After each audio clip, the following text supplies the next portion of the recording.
Fala galera, bem-vindos a mais um vídeo aqui do canal Filho de Peixe. Muito prazer, eu sou André Siqueira e nesta sexta-feira, logo mais, a partir das 13 horas, também conhecido como 1 da tarde, o Santos fará a apresentação oficial de Gabriel Menino, meio-campista de 25 anos, que está contratado pelo Santos por empréstimo até o final do ano, junto ao Atlético Mineiro, e existe uma opção de compra nesse contrato. Se o atleta performar bem, o Santos poderá adquiri-lo e, até o presente momento, a única informação que está a ser apurada é qual é o valor dessa opção de compra. Nós não sabemos se ela é baixa, se ela é de um valor aceitável, se ela é de um valor fora das realidades do Santos. E qual o intuito desse vídeo?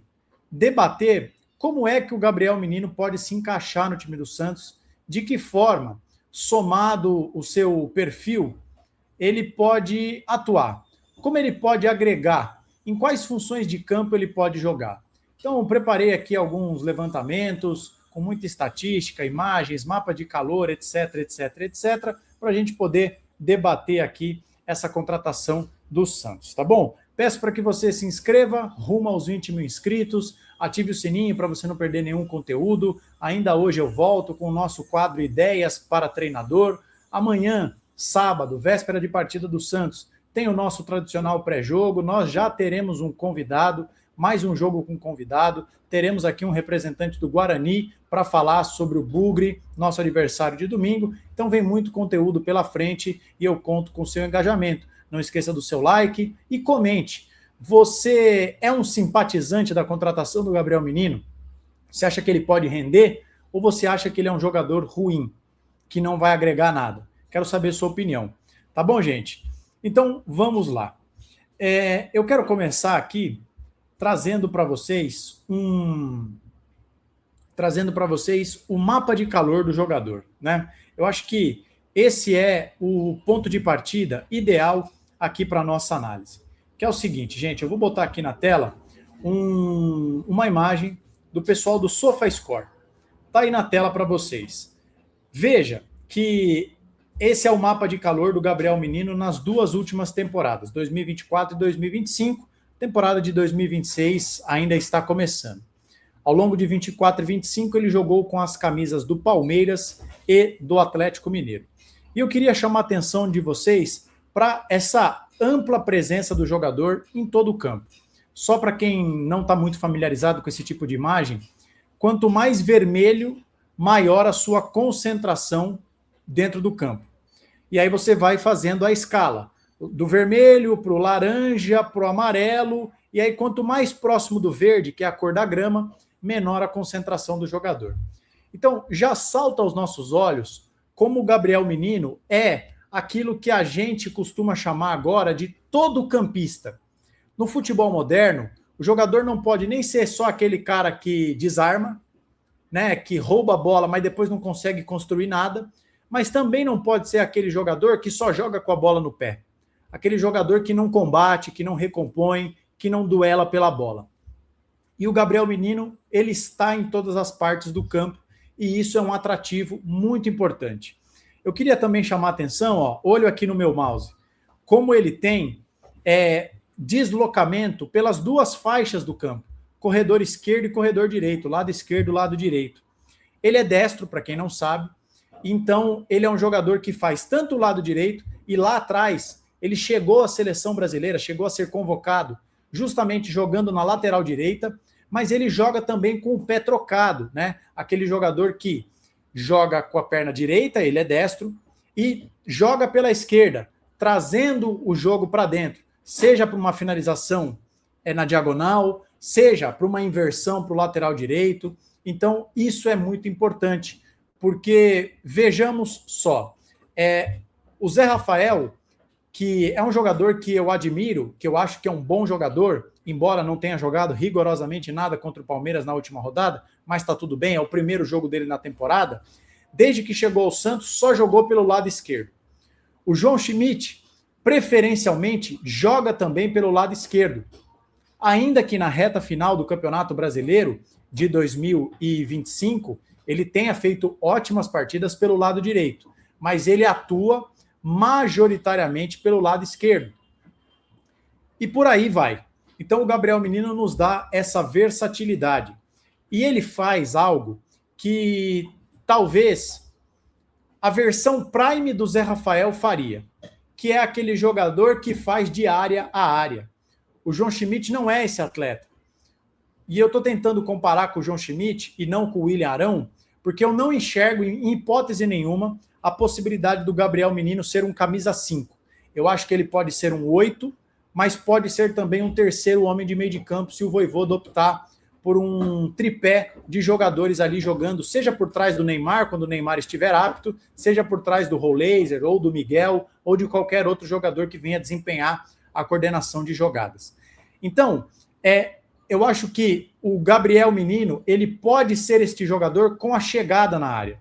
E aí esse mapa de calor dele mostra a presença dele na intermediária, no terço final, na linha de fundo. Na linha de fundo. Tem também, veja só, concentração na bandeira de escanteio, o que nos indica que ele também bate bolas paradas. Coisa que o João Schmidt, por exemplo, não faz. Mas o João Schmidt tem uma coisa que o Menino não tem, que é uma força no jogo aéreo. O João Schmidt ganha duelos por cima, inclusive na bola aérea ofensiva. Fez gol contra o Corinthians, por exemplo. Fez gol contra o Sport na reta final do Campeonato Brasileiro. Então eu acho que esse é um atrativo do Gabriel Menino. E aí, eu queria chamar a atenção de vocês para esses números que estão aqui, ó, no canto da nossa tela. Eu vou, na verdade, deixa eu dar um zoom aqui, ó, que eu acho que assim fica mais fácil. O SofaScore, ele compilou os dados do Menino nas duas últimas temporadas. E só para traduzir aqui, quando o SofaScore usa essa metodologia aqui, o ponto de exclamação, eles sinalizam que é um número acima da média, um número que chama atenção. Então vamos lá. São 93 jogos, 43 como titular. Aqui é importante dizer que, de fato, né, para não parecer, nossa, André, mas você só está pontuando coisas positivas, parece que o Santos contratou o Toni Kroos, o Luka Modric, e de fato não. A gente tem que ter em mente que o Gabriel Menino vem de 2 temporadas abaixo. Mas vocês lembram lá atrás, quando o Santos fechou a contratação dele, o que eu disse? Eu disse que a carreira do Gabriel Menino, ela tem sido feita de altos e baixos. 24 e 25, ele de fato não jogou tão bem assim. Tanto é verdade que ele, no segundo semestre do ano passado, ficou no banco do Atlético Mineiro. Ele entrava nos jogos, mas ele não saía como titular. Então, o 25 e o 24 do Menino não foram tão bons. Mas ele tem um 23 de altíssimo nível no Palmeiras, que foi também um renascimento depois de um ano de 22 e 21 ruins. Mas antes, em 2020, naquela temporada em que o Santos e o Palmeiras chegaram à final da Libertadores, o Gabriel Menino jogou bola pra caramba. Teve a sua temporada em termos de participações em gol, seja com gols, seja com assistência. Então, ele tem esses altos e baixos. O que resta a nós santistas torcermos e esperarmos? Que o 26 do Menino seja esse ponto de alta que ele teve tanto em 20 quanto em 23, passando por temporadas com desempenho aquém. É o que nos resta esperar. Mas voltando para as estatísticas, veja só. 93 jogos, 43 como titular, 3 gols, 3 assistências, 76 passes decisivos, 86% de acerto no passe, e aí o SofaScore chama atenção por ser um índice acima da média, 67% no passe longo, também acima da média, 69% de acerto no drible, 26% de acerto de cruzamentos, 254 duelos ganhos. São números que são interessantes de se destacar. No recorte específico do Campeonato Brasileiro do ano passado, com a camisa do Atlético Mineiro, onde ele só jogou 9 partidas como titular, num universo de 23, ou seja, ele saiu como titular em 9 e ele jogou apenas, ou melhor, jogou 23, né? Então, se ele joga 9 como titular no universo de 23, ele ficou 14 partidas vindo do banco de reservas. Ele teve 85% de acerto no passe, que é um número que eu considero muito bom, significa que a cada 10 passes, 8 no mínimo ele vai acertar, e chama a minha atenção o fato dele dar 160 passes progressivos. O que vai dar mais de 1/3 dos seus passes, ele passa para frente. Pelé e Marta estão aqui atrás, brincando. Eu espero que não esteja incomodando vocês, que esse barulho não lhe faça mal. Eu peço desculpas, mas eles são filhotes e estão brincando. Então, como eu ia dizendo, mais de 1/3, mais de 33%, vamos arredondar, 35% dos passes dele são para frente. E isso é muito importante, porque a gente não gosta de jogador burocrático, né, gente? Aquele jogador que a gente chama de carteiro, só entrega coisa do lado, que não arrisca. Tem que dar passe progressivo. O time do Santos, com esses jogadores que nós temos hoje, é um time que ele está feito para jogar com a posse de bola. Veja, Roleiser, Barreal, o próprio Neymar, o Gabriel, não são jogadores que atacam o espaço, né? Jogadores que você lança em velocidade. São jogadores que gostam da posse. Você não vai espichar uma bola para o Neymar apostar corrida com o lateral. Você também não vai fazer isso para o Roleiser. Então é um time cujas características dos seus jogadores é ter o passe. E quando você tem um jogador como o Gabriel Menino, que se destaca num potencial de cerca de 35% dos seus passes para frente, ele é um jogador que contribui para uma posse de bola ativa. E não aquela posse de bola só para o lado que não agrega nada. Então, eu queria chamar a atenção disso para vocês também. Além disso, só no Campeonato Brasileiro do ano passado, foram 17 chances criadas em 23 jogos, dá quase uma grande chance criada por ele por partida, 17 desarmes e 10 interceptações. E aí, como é que o Gabriel Menino pode agregar ao time do Santos? Para a gente finalizar o nosso vídeo. Como eu já disse, ele tem presença dos dois lados do campo, ele chega na intermediária, ele se destaca como um finalizador de média distância, mas aqui eu preciso dizer para vocês que a média, o índice de finalizações dele, a média de finalizações por partida, nas 2 últimas temporadas caiu, então coincidiu a sua queda de rendimento com a queda num dos índices que lhe transformam num jogador com relativo poder que na verdade que chama atenção, porque o jogador que finaliza de média distância, ele tem um atrativo, e o time do Santos não tem muito isso. Qual é o jogador do time do Santos que finaliza e finaliza bem de fora da área? Não são muitos, não é verdade? Você concorda comigo? Então, esse é um atrativo, mas nas 2 últimas temporadas esse número caiu. Eu espero que ele consiga retomar o patamar anterior. Mas, para não divagar, para não perder o fio aqui da meada, como é que ele pode jogar? A gente viu aí que o Santos tentou contratar o Felipe Loyola, do Independiente, que será jogador do Pisa, da Itália, da primeira divisão da Itália, embora esteja brigando para não cair, e ele era esse jogador box-to-box, um volante, um camisa 8, que marcou 9 gols ao longo de 2025. Eu sei que o Gabriel Menino foi contratado para repor a saída do Vitor Hugo. Todo mundo que cobre o Santos traz essa informação.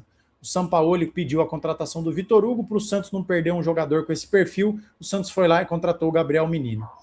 Mas, pelo menos nesse começo de temporada, o Vojvoda parece estar propenso a jogar num 4-2-3-1 ou 4-3-3, se você preferir. 2 volantes, que até aqui tem sido Schmidt e Arão, um meia, que tem sido o Roleiser, mais que na reta final do Campeonato Brasileiro foi o Neymar, 2 pontas e um centroavante. Nesse formato, eu acho que o Gabriel Menino pode formar a dupla ao lado do William Arão. E o que ele pode agregar ao Santos? Ele agrega ao Santos intensidade, velocidade e um jogador que pode, jogando inclusive pelo lado esquerdo do campo, veja só, olha, você que é inteligente, que está aqui no meu canal, já sabe onde eu vou chegar. Jogando pelo lado esquerdo do campo, levar essa bola, auxiliar na armação de jogadas, seja o Roleiser, seja o Neymar. E aí é 2 em 1. Jogando pelo lado esquerdo, como o mapa de calor dele mostra que ele pode jogar, ele pode suprir a deficiência técnica que o Santos tem hoje pelo lado esquerdo do campo, visto que nós temos visto a dupla Escobar e Lautaro ou Escobar e Cabaleiro. Você ter um meia esquerda por ali, um volante pelo lado esquerdo, que têm esse refino, que têm essa condição de ser uma alma presente ali com qualidade técnica, você pode suprir o fato do Santos ter um time hoje penso, que só joga pelo lado direito, com o Barreal, com o Roleiser e com o Igor Vinícius. Essa é a primeira questão. E a segunda questão diz respeito à recomposição defensiva. O Gabriel Menino tem mais vitalidade, ele marca menos do que o Schmidt, ele marca menos do que o Arão. Isso para mim é um fato incontestável e irrefutável. Mas por ele ter mais capacidade física, mais velocidade e mais intensidade, ele pode ajudar o Santos nessa transição defensiva, nessa recomposição, para que nós tenhamos alguém com um pouco mais de pegada no meio de campo. Então, entre ônus e bônus, altos e baixos, qualidades e defeitos, eu acho que é dessa forma que o Gabriel Menino pode agregar ao Santos. Resumidamente, como um segundo homem de meio de campo, mas, se possível, como um terceiro homem de meio de campo, auxiliando o coordenador de jogadas, que fatalmente no decorrer da temporada será o Neymar. É o que eu projeto para o Gabriel Menino no Santos. Você concorda comigo? Você acha que ele pode ser útil? Quero saber a sua opinião. Comente, se inscreva se for novo por aqui, não esqueça do seu like, hype o vídeo se ainda tiver um hype disponível e considere tornar-se membro do nosso canal. Mais tarde a gente volta, mas por enquanto a gente fica por aqui. Uma ótima sexta-feira para você, se cuide, fique com Deus, um abraço e até mais.